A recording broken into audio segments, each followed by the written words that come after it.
Ah, bacana então. Tá, então já vou começar a aula. Tá, pessoal, essa aula que eu preparei para vocês, primeiro assim, como pode ter visitantes que não são da UNDB, só esclarecer que essa aula está se dando no contexto de uma disciplina eletiva chamada Proteção Internacional dos Direitos Humanos, que aí, em razão de ser um tema bastante atual, essa questão da pandemia, eu resolvi preparar uma apresentação sobre a proteção internacional dos direitos humanos no contexto da pandemia de Covid-19. Aí, qual é o objetivo da aula? É analisar as contribuições do direito internacional dos direitos humanos no contexto da pandemia do Covid-19. Bem, aí primeiro, o que eu estou chamando de direito internacional dos direitos humanos? É o conjunto de normas jurídicas e de instituições que zelam pela preservação dos direitos humanos no âmbito internacional. E aqui eu vou falar para vocês um pouco sobre a Declaração Universal dos Direitos Humanos, sobre os tratados internacionais de direitos humanos e sobre algumas das principais instituições responsáveis por zelar pelos direitos humanos em âmbito internacional, como é o exemplo da ONU, a Comissão Interamericana, dentre outros. E quando eu falo de analisar as contribuições, a minha intenção aqui é tanto apresentar as contribuições que já estão acontecendo, aquilo que essas instituições já têm feito, mas também analisar o potencial que as normas jurídicas de direito internacional dos direitos humanos têm para contribuir com a preservação dos direitos humanos nesse contexto da pandemia. Então, vocês vão ver que eu preparei uma aula que é muito mais de ordem prática do que teórica, até porque, para não ficar uma aula muito extensa, não cabe a gente fazer muitas divagações de natureza teórica. Bem, aí eu dividi essa exposição em 3 momentos. Num primeiro momento, eu vou falar das principais violações de direitos humanos relacionados à pandemia. Então, eu vou falar para vocês sobre os direitos humanos que vêm sendo mais afetados por essa pandemia de coronavírus, do Covid-19. E aí, num segundo momento, eu vou falar para vocês sobre a atuação das instituições em prol da preservação dos direitos humanos em âmbito internacional. Na verdade, aqui eu ia colocar o termo global, eu acabei esquecendo de mudar. Que aqui eu vou falar para vocês como que essas instituições que zelam pelos direitos humanos, elas têm atuado no sentido de preservar esses direitos diante desse contexto de uma pandemia global que tem gerado graves ameaças de violação aos direitos humanos. E num terceiro momento, eu vou apresentar aqui a atuação das instituições internacionais no contexto brasileiro da pandemia. E aí a gente vai ver aqui algumas iniciativas sobre como, aqui no Brasil, esses instrumentos de proteção internacional dos direitos humanos têm repercutido nesse cenário da pandemia. Então, esses vão ser os 3 momentos da aula. Bem, aí num primeiro momento, como eu falei para vocês, a gente vai analisar as principais violações de direitos humanos relacionadas à pandemia do Covid-19. E aqui, assim, não tem muito mistério. Vocês mesmos já devem ter ouvido falar, já devem ter refletido sobre alguns dos direitos que são mais ameaçados nesse contexto. O primeiro, e o que é o mais óbvio, é o direito à saúde, que é um direito social previsto. E aqui eu já adianto a vocês que os tratados internacionais e as declarações que eu botei são aqueles que afetam mais diretamente a realidade brasileira. Não significam que são os únicos que prevêem esses direitos que eu coloquei. São aqueles que, assim, na litigância internacional que envolve o Brasil, são os tratados que mais costumam ser mencionados quando abordam cada um desses temas. Bem, aí o primeiro é o direito à saúde, que, como a gente vai ver daqui a pouco, tem vários desdobramentos relevantes nesse contexto da pandemia. A gente tem também o direito à vida, o direito à preservação da integridade pessoal, que envolve a preservação tanto da integridade física, da integridade psíquica e da integridade moral da pessoa. o direito à segurança, compreendido aí de uma forma ampla, no sentido de que o Estado ele deve fazer um esforço para preservar a integridade e o patrimônio das pessoas. E, num segundo momento, eu coloquei assim, de forma destacada e com algumas interrogações sobre possíveis violações aos direitos humanos que podem acontecer, mas que cabe a gente refletir um pouco sobre isso. Como o direito à liberdade de ir e vir, que muitas pessoas têm se queixado do fato dos estados eles estarem restringindo a liberdade das pessoas de ir e vir quando elas bem entenderem.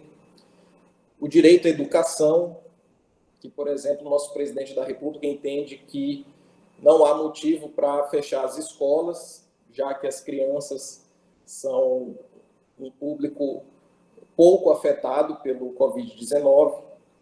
O direito ao trabalho, o direito à liberdade econômica, que também o mercado vem batendo muito nessa tecla de que não se pode, em nome de uma doença que atinge uma minoria da população, prejudicar a economia, cerceando a liberdade econômica das empresas e cerceando o direito dos trabalhadores de trabalhar. E o próprio direito de reunião, que nessa perspectiva do isolamento social acaba sendo, vamos dizer assim, havendo uma restrição ao direito de se reunir, que vem sendo muito debatido. Então, assim, eu trouxe, ao invés de falar sobre o que cada um desses tratados internacionais prevêem sobre cada um desses direitos, que é algo que, além de deixar a aula bastante maçante, seria chover no molhado, porque basta vocês abrirem esses tratados internacionais que eu mencionei para vocês terem acesso. Então, eu vou falar desses aspectos mais, vamos dizer assim, polêmicos e mais diretamente relacionados com o contexto da pandemia. E uma última observação, antes de falar sobre cada um desses direitos em espécie, é que é importante a gente conhecer como os tratados internacionais eles asseguram esses direitos, porque a gente pode utilizar esses tratados internacionais para realizar o controle de convencionalidade das normas internas. Aí, só para citar um exemplo para vocês, recentemente a gente teve várias medidas provisórias do governo federal no sentido de compelir os trabalhadores a aceitar determinadas condições de trabalho que eventualmente pode até colocar a saúde deles em risco nesse período de pandemia. E a gente não pode esquecer que mesmo para aquela pessoa, para aquele estudante de direito ou para aquele advogado, jurista, que não tem uma preocupação em atuar na ONU, na OEA, seja lá onde for, mesmo essa pessoa ela pode eventualmente se valer do direito internacional dos direitos humanos para defender, por exemplo, que uma medida provisória dessa ofende o Protocolo de San Salvador, que é um tratado internacional de direitos humanos ratificado pelo Brasil e que, em consequência disso, tem uma hierarquia normativa superior à de uma medida provisória. Então, há um elemento estratégico em se estudar esses direitos humanos previstos nos tratados internacionais, que é mais um aparato que a gente tem para questionar a legalidade e a própria legitimidade dessas normas que o governo federal impõe. Bem, aí quanto ao direito à saúde, que é previsto lá no artigo 10 do Protocolo de San Salvador, eu destaquei alguns pontos que eu acho que tem mais relação direta com esse contexto de pandemia. Um deles é o fato de que o artigo 10 do protocolo menciona que o direito à saúde deve contemplar a total imunização contra as principais doenças infecciosas. Então, aí a gente já vê que o Estado deve fazer um esforço para afastar o risco de contaminação dessas doenças mais infecciosas. E a gente sabe que o Covid-19, justamente pelo fato do coronavírus, do novo coronavírus, ser, vamos dizer assim, inédito para a população mundial, nós ainda não temos os anticorpos necessários para combater de plano essa infecção, o que torna o potencial de contágio muito alto. Então, aí a gente já vê como incide esse dever do Estado de providenciar a imunização total, ou pelo menos fazer o máximo esforço para que isso aconteça diante desse risco de contágio. Também a prevenção e tratamento das doenças endêmicas, profissionais e de outra natureza. Então, deve haver um esforço especial nesse caso de doenças endêmicas, de doenças pandêmicas, no caso de uma pandemia, que o Estado deve assegurar. Também outro ponto muito importante, a educação da população sobre prevenção e tratamento dos problemas de saúde. Então, se o governo federal, por exemplo, ele faz uma campanha dizendo que o Brasil não pode parar, e essa campanha ela gera, vamos dizer assim, um desserviço para a educação da população sobre o que a população deve fazer para se proteger do coronavírus, então aqui a gente pode defender que há uma clara violação a esse dever do Estado de educar a população, já que ao dizer que o Brasil não pode parar, porque é só uma gripezinha, o Covid-19, o presidente da República, ele acaba... só um minuto aqui. O presidente da República acaba gerando uma desinformação para a população, quando o Estado deveria, na verdade, garantir que essa população, ela... Só terminar de digitar uma coisa.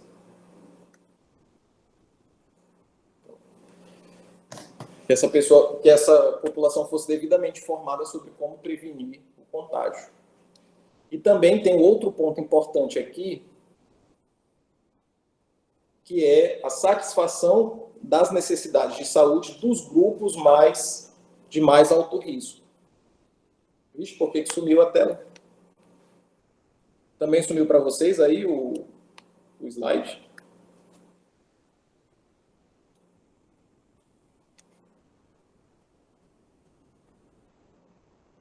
Vocês estão conseguindo ver? Ah, então tá bom. É porque para mim desapareceu aqui. Tá, então vamos lá. Bem, então, como eu estava falando, o Protocolo de São Salvador também coloca o dever dos estados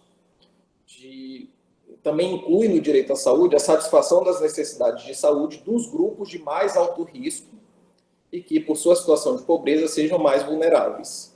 Então, a forma como esse direito está previsto mostra que essa ideia de que é possível haver um isolamento vertical porque só a população idosa é atingida e a população que possui um sistema imunológico mais fraco está colocado em risco, vai de encontro a essa previsão do tratado, já que o que o tratado prevê é que esse grupo de alto risco deve ser protegido. Então, não se pode admitir essa lógica de que, porque os idosos são uma minoria da população, não justificaria a medida de isolamento social. Justamente porque, como há uma parcela muito significativa de idosos em risco, e vamos lembrar aqui que no Brasil, cerca de 16% da população é idosa. Então, é um risco muito alto, é um contingente muito alto. Então, esse discurso de vamos dizer assim, desprezar as peculiaridades da minoria também vai de encontro ao Protocolo de São Salvador. Bem, e aí em relação ao direito de ir e vir, que normalmente as pessoas questionam isso sob a perspectiva daquele cidadão de classe média que não pode sair de sua casa para ir tomar um chopp num bar, para ir num show, para ir no cinema. Na verdade, esse direito de circulação, que é o nome que a Convenção Americana dá, a gente tem que pensar nele, sobretudo na situação dos refugiados.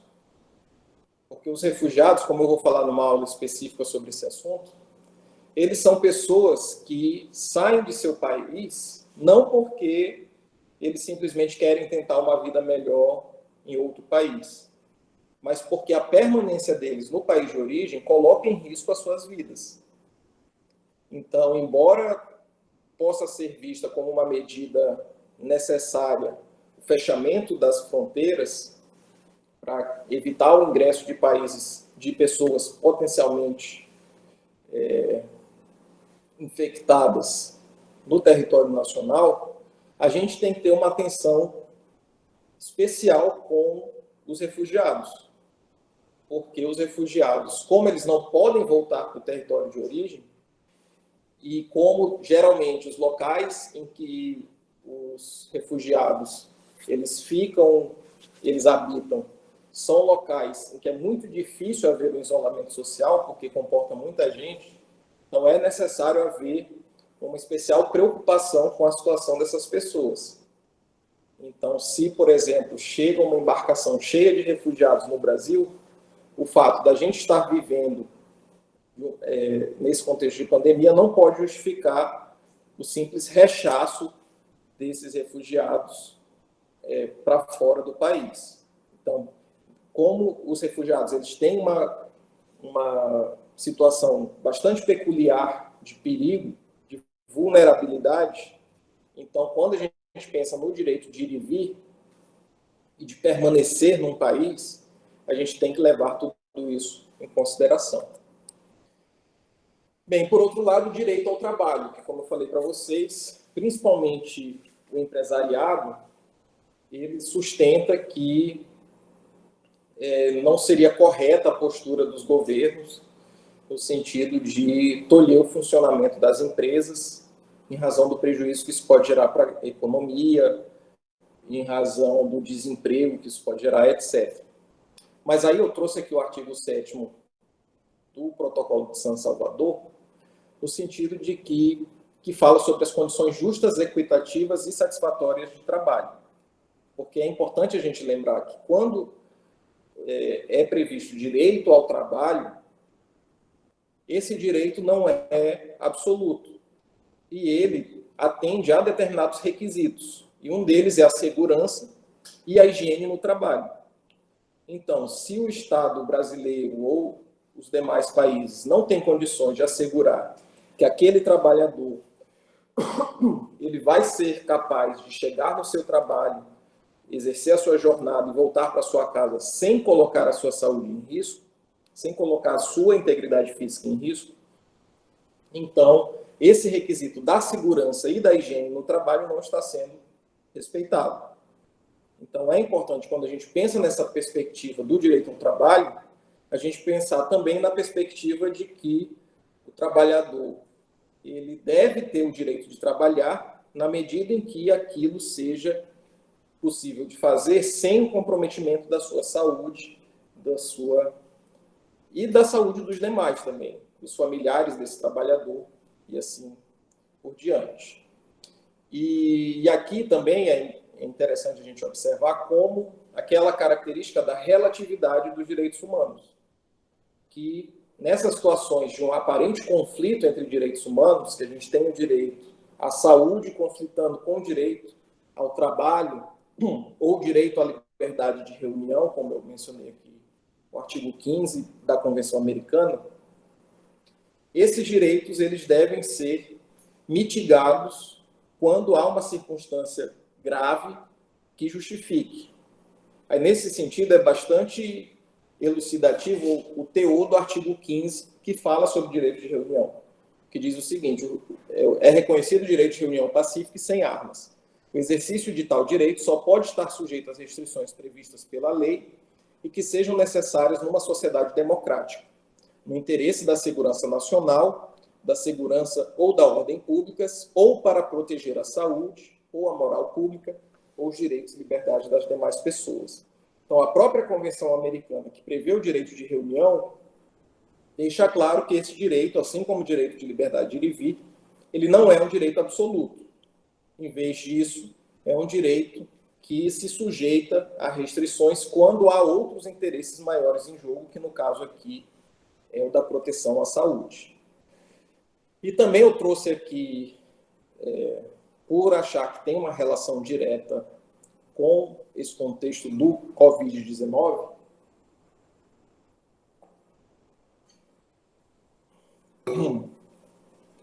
o artigo 17 do Protocolo de São Salvador, que coloca que toda pessoa tem direito à proteção especial na velhice. E coloca, dentre várias medidas que os estados devem adotar, a de proporcionar instalações adequadas, bem como alimentação e assistência médica especializada às pessoas de idade avançada, que careçam delas e não estejam em condições de provê-las por seus meios. E também é importante lembrar, caso vocês não saibam, que existe essa preocupação com a população idosa. Tem crescido tanto no cenário internacional que já existe a Convenção Interamericana sobre a Proteção dos Direitos Humanos dos Idosos desde 2015. E o Brasil assinou essa convenção, mas ainda não ratificou.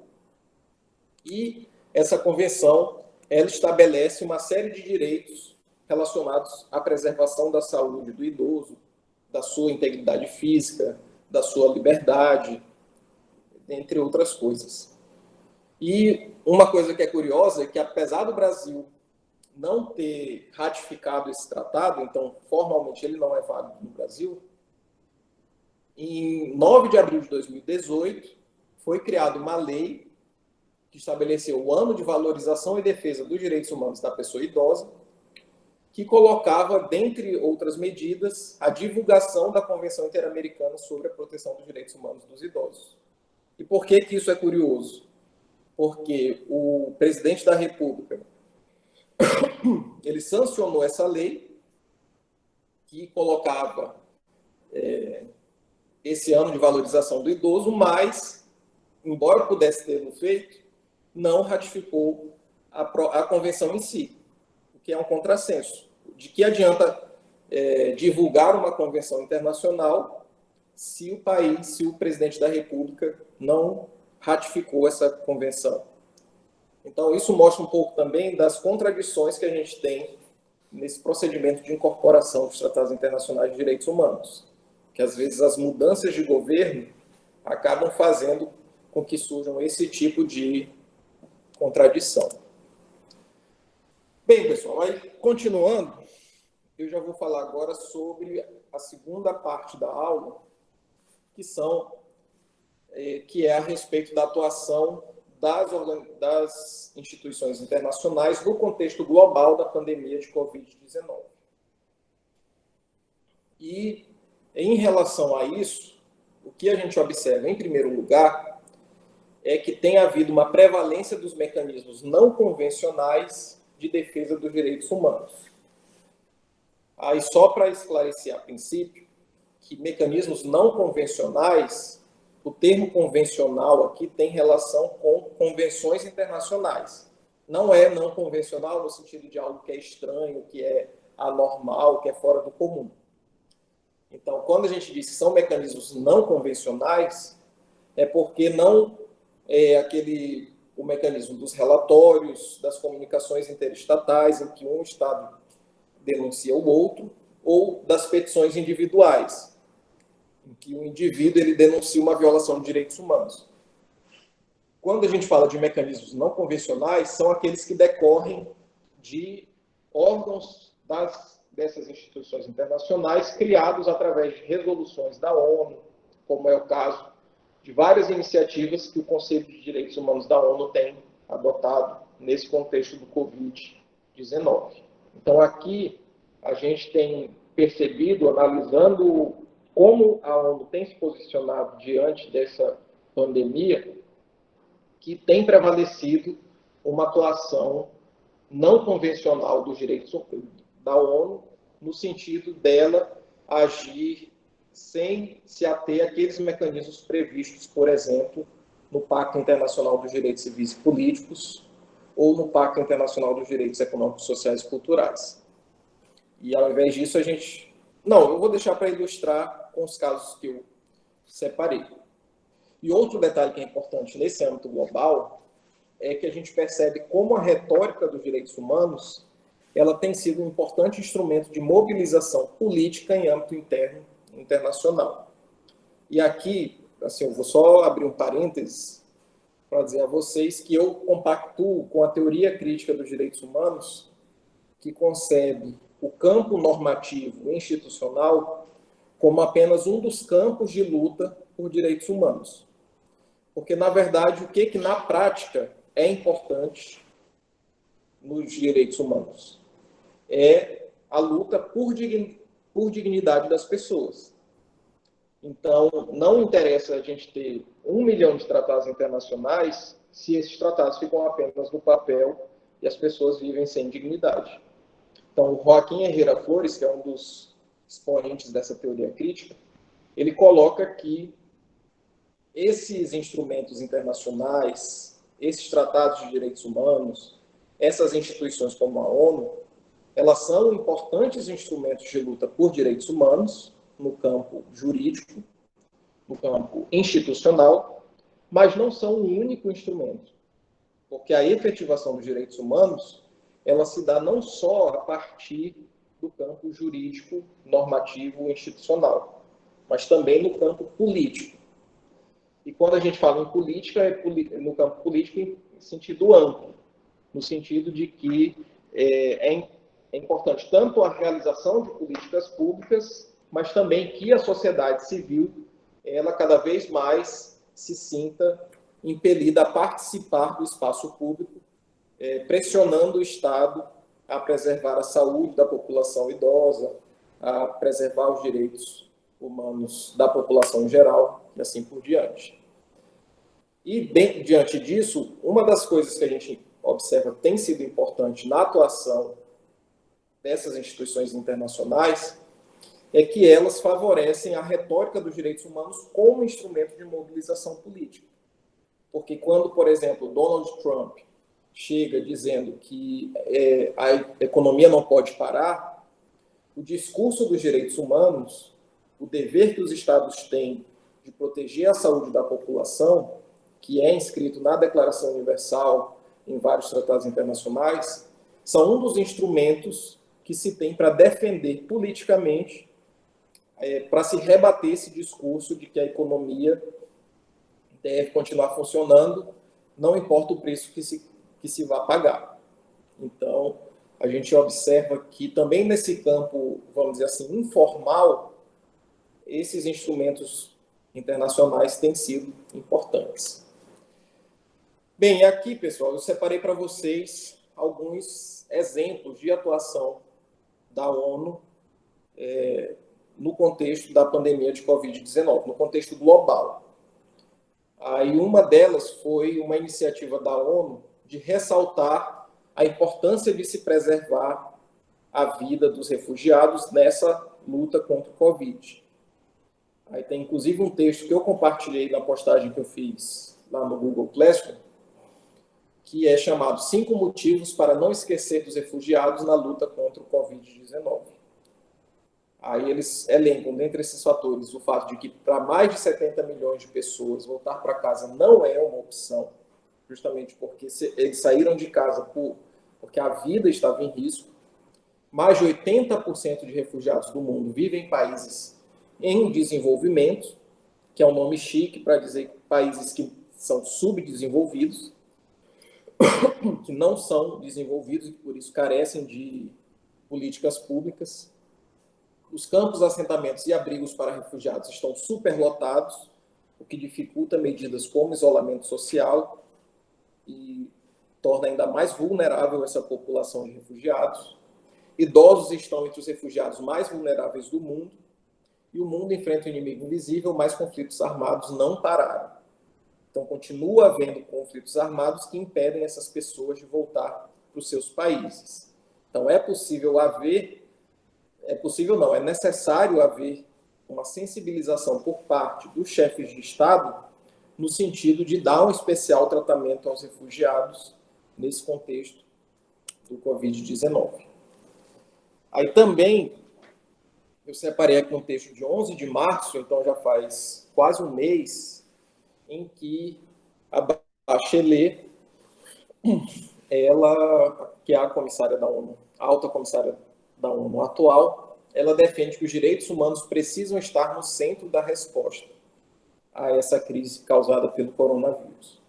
Então, é justamente no sentido da ONU pontuar que essa luta, vamos dizer assim, esse empenho, esse grande empenho dos Estados, no sentido de preservar a saúde da população e evitar o grande número de mortes advindos do contágio pelo coronavírus, que isso não pode servir de pretexto para graves violações de direitos humanos. Então, essas políticas que pensam em como conter esse contágio precisam levar em conta as situações de vulnerabilidade das populações mais sujeitas a essas violações. Por exemplo, a ONU destaca a importância de se levar em consideração a equidade e igualdade racial nas políticas dos estados de resposta à Covid-19, em que a ONU coloca que boa parte da população descendente de africanos ela é a população mais vulnerável, que, por exemplo, na Europa, boa parte dos cuidadores, das empregadas domésticas, boa parte das enfermeiras são pessoas de origem africana, boa parte da população mais pobre e que, em razão disso, tem menos acesso a remédios e a tratamentos de saúde é de origem africana. E também problematiza o fato de que, muitas vezes, a discriminação racial ela está, vamos dizer assim, invisível nessas políticas de preservação da saúde da população, de modo que há um racismo estrutural que faz com que a população negra seja colocada em uma situação de vulnerabilidade maior em razão desse histórico de discriminação. Bem, aí seguindo aqui, porque eu separei vários exemplos, eu também mencionei um esforço da ONU de flexibilização de sanções contra países afetados pelo coronavírus, que uma das notícias que foram divulgadas é que boa parte dos problemas que o Irã tenha enfrentado em relação ao coronavírus decorre do fato de que os embargos econômicos provocados pelos Estados Unidos, principalmente, fazem com que eles não tenham acesso a medicamentos, a aparelhos, aqueles respiradores, a equipamentos médicos em geral, a roupas de proteção, o que coloca não só a população em risco, mas mesmo os profissionais de saúde que estão lutando para conter o avanço do coronavírus. E aí ela coloca que nesse momento em que é um momento excepcional, um momento grave, que a população mundial toda está em risco, que deve haver uma flexibilização das sanções contra esses países que foram afetados, justamente para evitar que essas sanções econômicas gerem o maior número de mortes nesses países. E aqui eu destaco uma crítica que o Joaquim Herrera Flores faz a essa política dos países desenvolvidos de tentar provocar o respeito pelos direitos humanos através de embargos econômicos, porque a população ela é duplamente lesada. Ela já é lesada por um país que é governado por um regime autoritário e é duplamente lesada porque esse país deixa de receber assistência dos países mais ricos. Então, essa população ela sofre com a falta de democracia, sofre com as arbitrariedades praticadas pelo seu governo e sofre com a falta de assistência por parte dos países mais desenvolvidos, como é o caso, por exemplo, da Venezuela e também do Irã.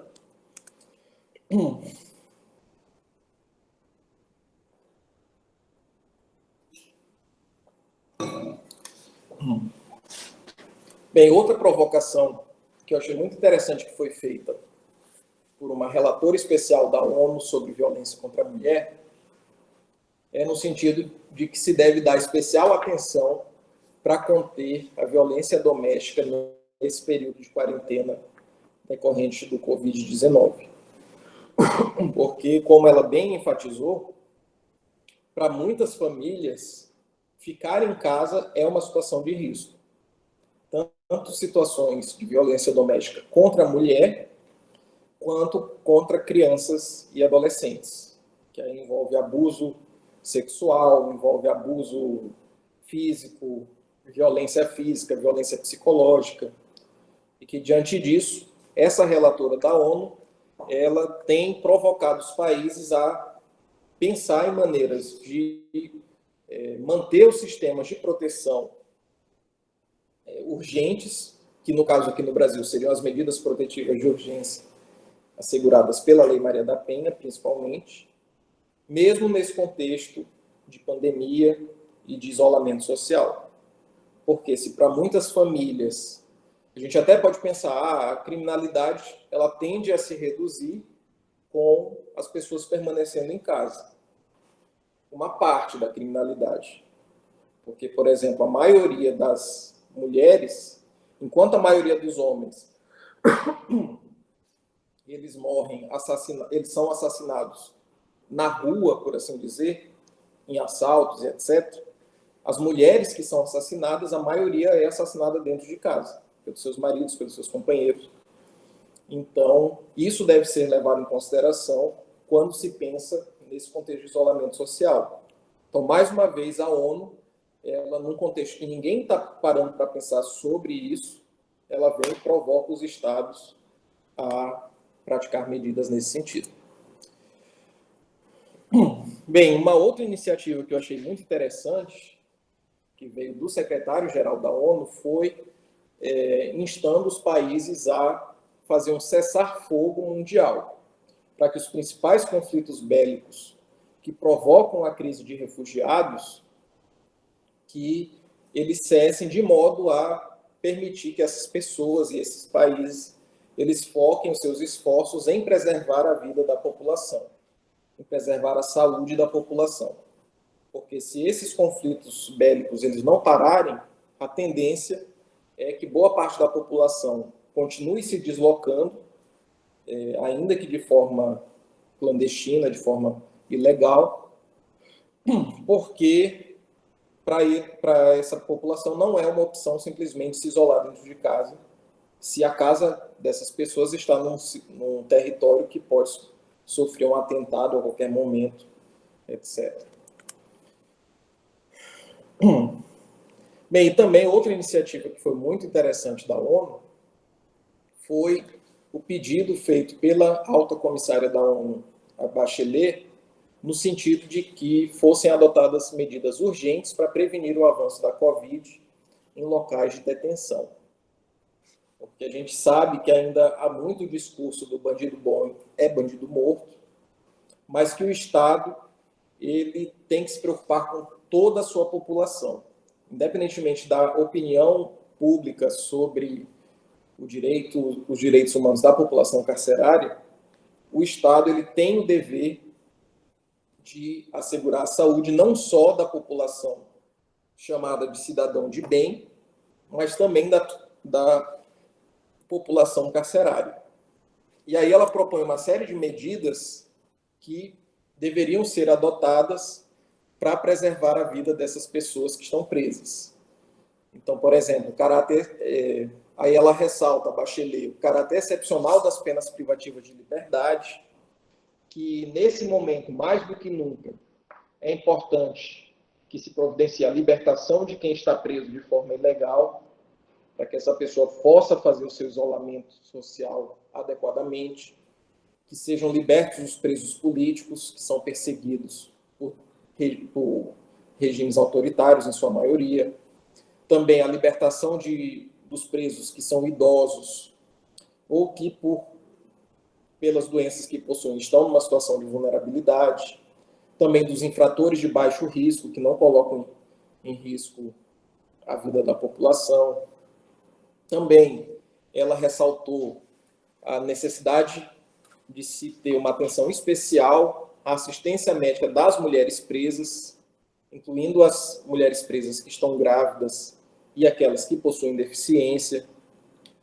E aí também coloca que não é porque a gente está no contexto excepcional de pandemia que isso admite o cerceamento total dos direitos dos presos. Então, a gente tem que pensar em medidas para mitigar, na medida do possível,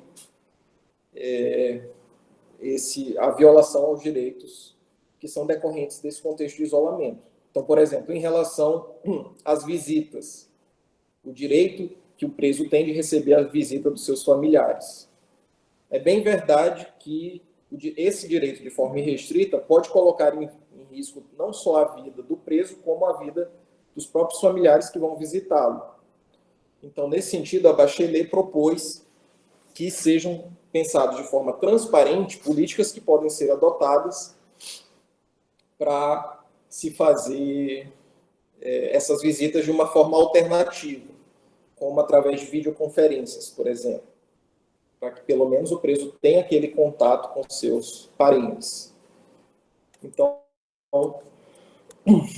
mais uma vez, a ONU mostra uma preocupação nesse contexto excepcional para a preservação de pessoas que provavelmente seriam esquecidas pela maioria dos governos nesse período. E aí, quanto aos órgãos do sistema interamericano, o que eu achei na pesquisa que eu fiz, é claro que quando a gente trabalha um tema que é cotidiano, um tema atual, a cada dia pode surgir uma nova notícia que não foi contemplada na aula. Mas, assim, até a pesquisa que eu fiz ontem, ou melhor, hoje de madrugada, eu também fiz um esforço para ver se tinha surgido alguma coisa nova recentemente, da Comissão Interamericana, o que eu achei de iniciativa, vamos dizer assim,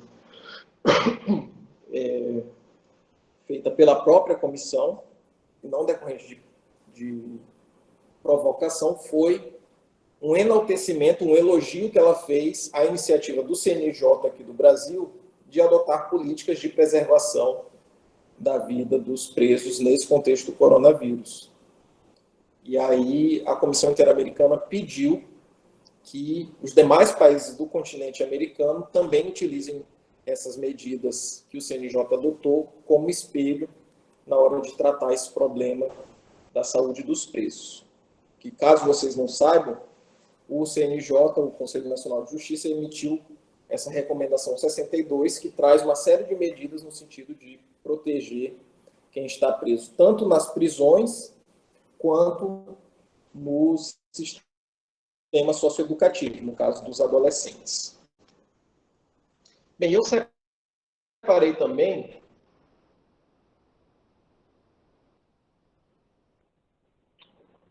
algumas iniciativas da parte da OIT, da Organização Internacional do Trabalho, que, como vocês sabem, foi a primeira organização internacional voltada à proteção dos direitos humanos, ainda que seja um tipo específico de direitos humanos, que são os direitos dos trabalhadores, e que tem manifestado uma grave preocupação com as condições de trabalho nessa situação da pandemia.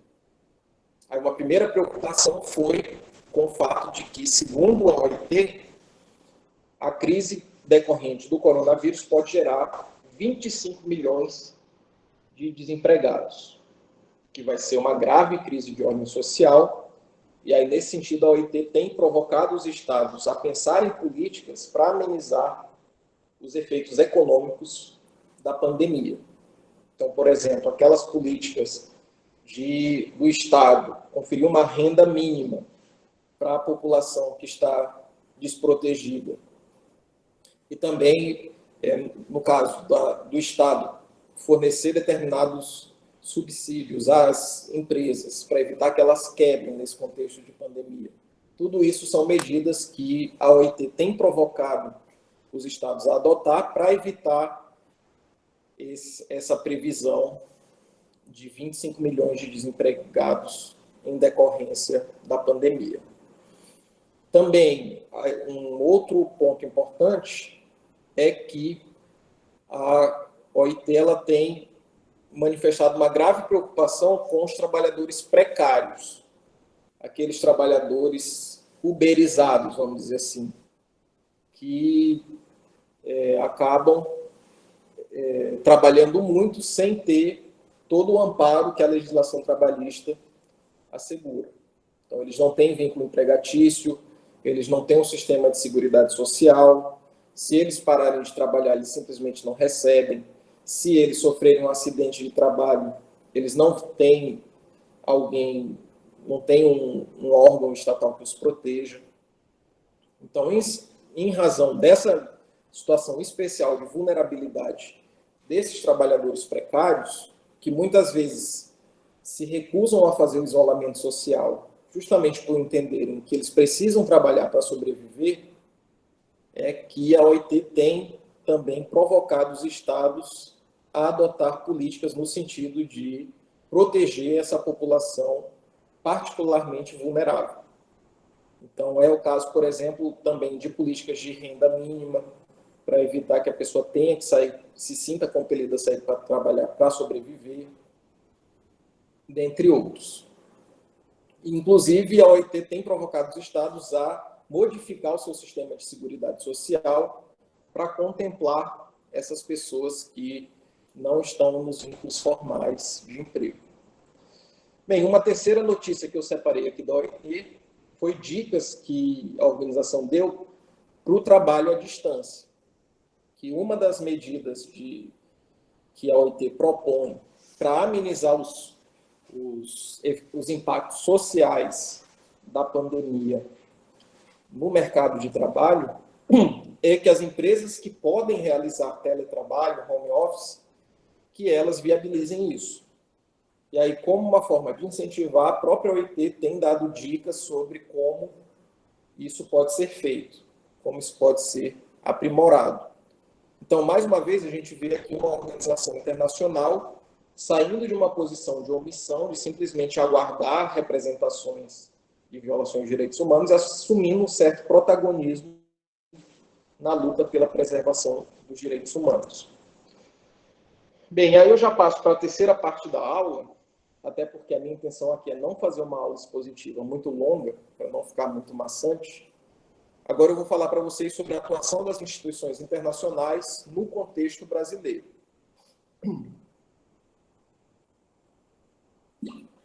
E por que eu achei importante falar especificamente do contexto brasileiro.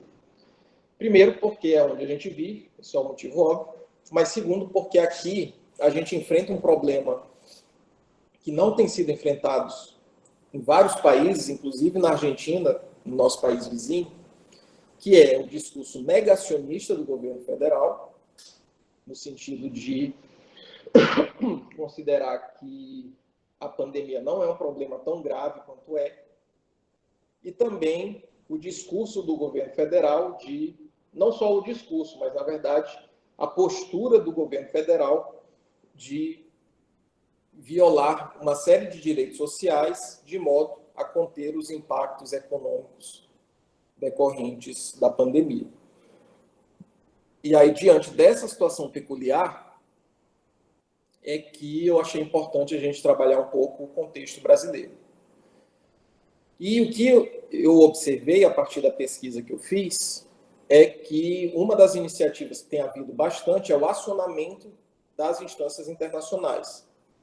Porque se não bastasse o fato da gente ter um governo federal que nega a gravidade do problema e que tem praticado uma série de atos no sentido de violar os direitos sociais da população trabalhadora, principalmente, a gente ainda convive com instituições bastante omissas, que não adotam as medidas que poderiam adotar para conter esses desmandos do governo federal.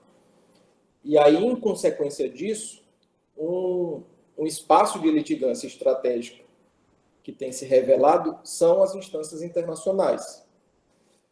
E aí eu vou mostrar para vocês aqui algumas das iniciativas que tem havido no sentido de provocar as instâncias internacionais a agir em face dessa omissão das instituições internas em conter esses desmandos do governo federal brasileiro. Bem, também eu destaquei aqui, reiterando, que aqui no Brasil, sobretudo, vai ser muito importante, como uma estratégia de atuação, o controle de convencionalidade. Porque como o presidente da República tem se valido do instrumento da medida provisória e também dos decretos como uma forma de legislar de acordo com o que ele bem entende, então acaba que, além do controle de constitucionalidade que a gente também pode se valer dos tratados internacionais para fazer o controle de convencionalidade dessas inovações legislativas que são prejudiciais ao trabalhador. Bem, um terceiro ponto que eu observei dessa pesquisa que eu fiz é que também aqui no Brasil a retórica dos direitos humanos, o discurso que se baseia nas declarações de direitos humanos, nos tratados internacionais, também tem sido um forte instrumento de mobilização política e de pressão e de resistência à pressão que o mercado faz pelo isolamento vertical. Que aí, no momento que vem, por exemplo, o Roberto Justus dizendo que não é justificável o mercado parar pelo fato de que vão morrer 5 mil ou 7 mil pessoas, de um outro lado, a gente vê vários atores políticos importantes sustentando que o direito humano à saúde, o direito humano à vida, deve prevalecer sobre as questões econômicas. Bem, aí eu já vou falar para vocês sobre as iniciativas que eu consegui colher a partir do levantamento que eu fiz. Aí um deles foi um pedido de pronunciamento da Comissão Interamericana feito por deputados federais do Partido dos Trabalhadores, em que eles encaminharam uma correspondência, eu não sei qual seria exatamente a natureza desse pedido, para que foi endereçada para o secretário executivo da Comissão Interamericana de Direitos Humanos, em razão, como eles colocaram aqui, diante da conduta reiterada do presidente da República frente à emergência de saúde pública decorrente da pandemia gerada pelo novo coronavírus, que expõe a danos graves à integridade física e mental da população brasileira. E aqui é importante eu destacar para vocês, não houve propriamente uma denúncia no sentido formal, de uma petição individual acusando o Estado brasileiro de ter infringido direitos humanos previstos na Convenção Americana de Direitos Humanos ou no Protocolo de São Salvador. Houve apenas um pedido de pronunciamento da Comissão Interamericana. Então, acabou sendo um pedido de um mecanismo não convencional, para que a Comissão Interamericana, ela, vamos dizer assim, saia dessa postura de omissão e exerça uma pressão sobre o governo federal brasileiro. E aqui é importante lembrar, é válido esse tipo de iniciativa? Pode ser. Por quê? Porque, como eu falei para vocês, boa parte do funcionamento do direito internacional dos direitos humanos se baseia no que os doutrinadores chamam de power of embarrassment, que é o poder de embaraço, o poder de constrangimento. Que a ideia é que, como os países eles querem ser vistos como países que respeitam os direitos humanos, a partir do momento em que a Convenção Interamericana ela provoca o governo brasileiro a agir em respeito aos direitos humanos, isso, claro, não é suficiente muitas vezes, mas é mais um instrumento de pressão política que a gente tem a nosso favor nessa luta pela preservação dos direitos humanos. Então, embora seja um mecanismo não convencional, ainda assim pode ter um impacto positivo nessa luta pela preservação dos direitos humanos. Bem, outro pedido que eu mencionei aqui foi feito, caso vocês não saibam, pelo professor Arnaldo, pelo professor Igor Almeida, pelo Pedrosa, que é um advogado da Sociedade Maranhense de Direitos Humanos, e pelo Dr. Guilherme Zagallo, que é meu colega de trabalho aqui no escritório.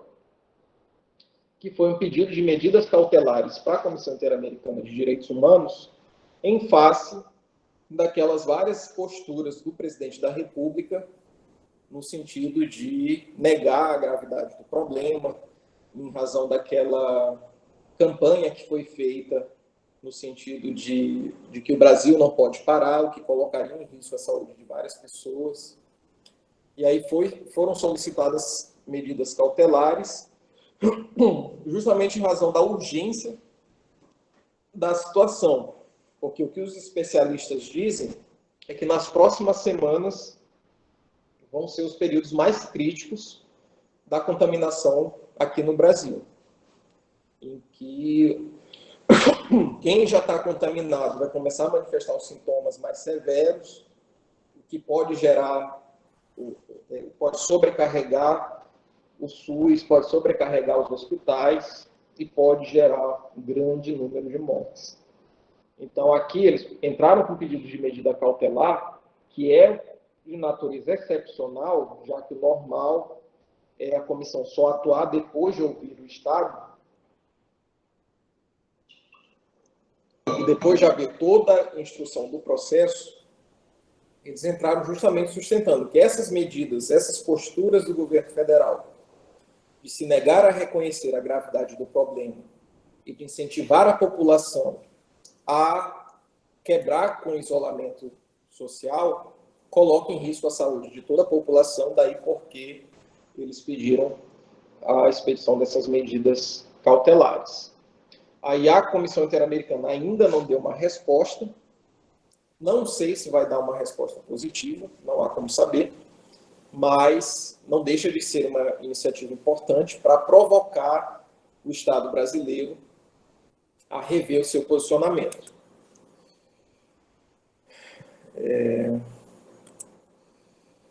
Bem, e da mesma forma, houve um outro pedido de medidas cautelares que foi feito pela Associação dos Juízes pela Democracia, que atacou de forma mais específica as mudanças da legislação trabalhista que foram operadas pelas medidas provisórias do governo federal, principalmente pela medida provisória 927 de 2017. E que é interessante que nessa petição que eu disponibilizei para os alunos da disciplina, é interessante porque o escritório que elaborou esse pedido de medidas cautelares elencou uma série de problemas na legislação trabalhista que contraria direitos humanos previstos em tratados internacionais. Então, por exemplo, o fato de que essa medida provisória reduz a fiscalização sobre os ambientes de trabalho, que vai dificultar de se saber se aquele local coloca em risco ou não a saúde dos trabalhadores. Também afasta o fato de se um trabalhador ele adquiriu uma doença, adquiriu o Covid-19 por ter ido trabalhar, essa legislação considera que isso não deve ser considerado como uma doença em relação decorrente do trabalho.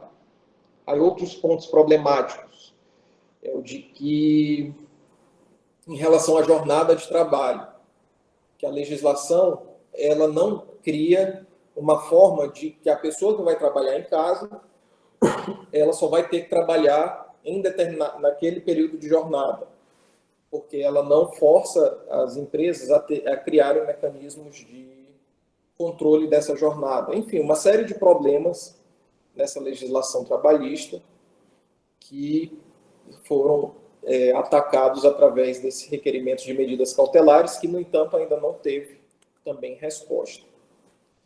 Bem, uma outra iniciativa que eu achei muito interessante foi uma representação que foi feita pela Associação Brasileira dos Juízes pela Democracia, a Associação Brasileira de Juristas pela Democracia, que a outra era a Associação dos Juízes pela Democracia. Essa aqui é a Associação Brasileira de Juristas pela Democracia, uma representação feita contra o Bolsonaro perante o Tribunal Penal Internacional pelo cometimento de crime contra a humanidade.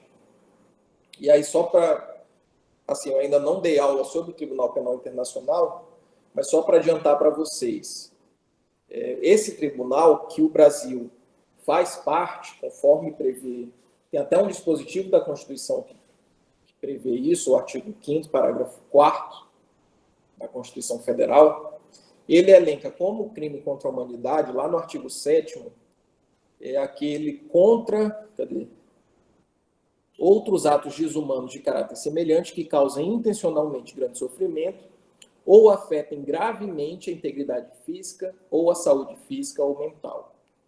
E aí eles entendem que o fato do Bolsonaro ele está adotando uma série de atos, uma série de práticas no sentido de fazer com que a população ela se exponha ao risco de quebrar o isolamento social e ao risco de contaminação pelo coronavírus, apesar das várias previsões que existem do grande número de mortes, caso o isolamento social seja quebrado de forma prematura, que isso configuraria um crime contra a humanidade que é passível de ser punido pelo Tribunal Penal Internacional, porque o Procurador-Geral da República ele arquivou um pedido de recomendação que foi feito para o presidente. Aí, só para esclarecer esse ponto, é porque a regra é que o Tribunal Penal Internacional só pode ser acionado de forma subsidiária, ou seja, primeiro, se tenta responsabilizar criminalmente aquele agente público aqui no Brasil, através do Judiciário brasileiro, e caso isso não se mostre possível, é que se pode fazer a denúncia perante o Tribunal Internacional, Tribunal Penal Internacional.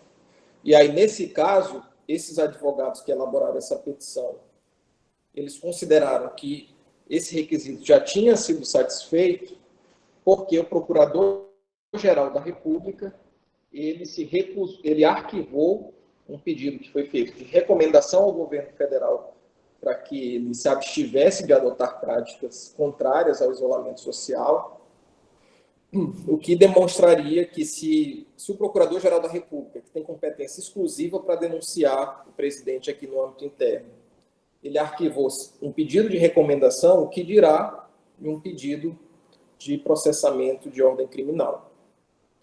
E aí, com base nisso, foi feito o pedido, que também não teve resposta ainda, mas que também tem repercutido como uma forma de pressionar o governo federal a acolher as recomendações da OMS e que o próprio Ministério da Saúde tem expedido. Tá, pessoal, aqui eu já chego na conclusão da aula. Eu separei 3 conclusões. A primeira é que as declarações e tratados internacionais de direitos humanos têm servido de instrumento jurídico e político de luta pela preservação dos direitos humanos no contexto da pandemia. Porque, como eu falei para vocês, a utilização jurídica do aparato internacional ela é só uma das formas que a gente pode utilizar estrategicamente esses tratados internacionais e as instituições de direitos humanos. Que boa parte da luta que há pela preservação dos direitos humanos, que envolvem políticas públicas, que envolvem mudanças legislativas, etc., boa parte disso se dá no campo político. E os instrumentos, esses tratados internacionais, essas declarações, essas iniciativas da ONU, da OIT, no sentido de provocar os estados a adotar determinadas políticas públicas, são importantes para evitar que os direitos humanos sejam sacrificados em nome da segurança nacional, vamos dizer assim. Também eu coloquei que, apesar de muitos estados estarem se empenhando para conter a pandemia, tem sido de suma relevância o empenho das instituições internacionais e das ONGs no sentido de pressionar os governos a não incorrerem em violações de direitos humanos neste período. E aqui é importante a gente observar que, no caso brasileiro, em todos os casos, foram integrantes da sociedade civil ou organizações não governamentais que denunciaram as violações de direitos humanos que têm ocorrido aqui. E por outro lado, como a gente viu lá as iniciativas da ONU, da OIT, as organizações internacionais também têm exercido da sua parte pressão sobre os estados pelo respeito dos direitos humanos.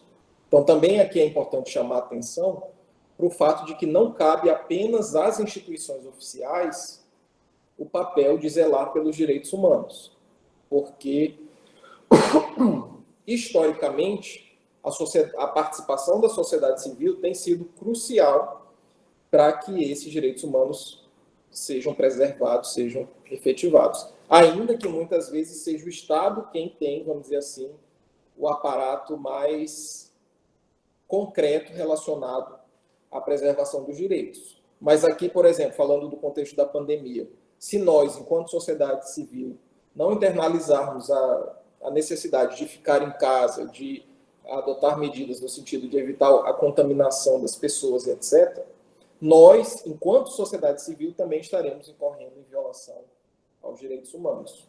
Então, é muito importante a gente pensar nesse exemplo como um grande exemplo daquela eficácia horizontal dos direitos humanos, de que não é só as demandas de direitos humanos não são feitas só em face do Estado, mas a própria sociedade civil tem um papel importante a cumprir.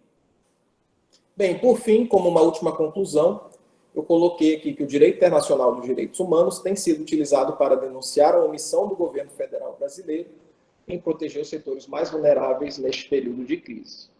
Porque como as instituições oficiais, elas têm sido muito negligentes no sentido de proteger essa população mais pobre, aí as ONGs e integrantes da sociedade civil têm provocado, através dos instrumentos que o direito internacional dos direitos humanos fornece, tem provocado as instâncias internacionais a atuar e gerando, consequentemente, uma pressão sobre o governo federal. Bem, pessoal, aqui eu vou encerrar essa parte expositiva da aula e agora eu vou abrir um momento para quem tiver alguma dúvida ou quiser fazer algum comentário que fale, que possa falar agora. Aí eu vou tirar aqui o slide para a gente conversar. Tá?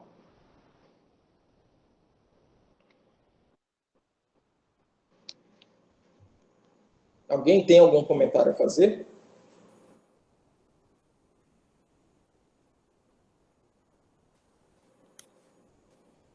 Será que vocês estão prestando atenção na aula?